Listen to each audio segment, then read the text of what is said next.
Hi everyone. ఈరోజు మనం మొలకల్చూరు మండలంలోని పాతకోట విలేజ్లో ఉన్నాము. రైతు పేరు వచ్చేసి సాంబశివ. తను వచ్చేసి టమాటో 3 ఎకరాలు సాగు చేయడం జరిగింది.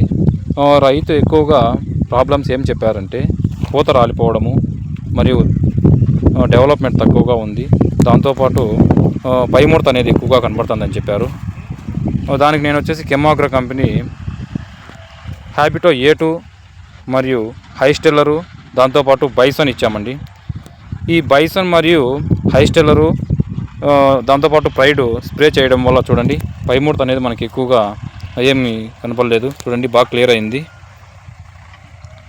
ఈ ఫ్లవరింగ్కి ఫ్రూట్ సెట్టింగ్కి హ్యాబిటో A2 ఇచ్చాము. సో చూడండి కాయ అనేది బాగా పట్టింది, దాంతోపాటు ఫ్లవరింగ్ అనేది చాలా బాగా ఉంది. రైతు కూడా చాలా వరకు మంచి రిజల్ట్స్ ఉన్నాయి కెమాగ్రో కంపెనీ అని చెప్పడం జరిగింది. సో చెట్టు మటుకు చాలా క్వాలిటీగా ఉంది, కాడ కానీ తర్వాత చెట్టు గ్రీనీస్ కానీ చాలా వరకు బాగుంది. చూడండి తోట అంతా ఒకే లెవెల్లో ఈ ఫ్లవరింగ్ స్టేజ్ ఇప్పుడు చూడండి.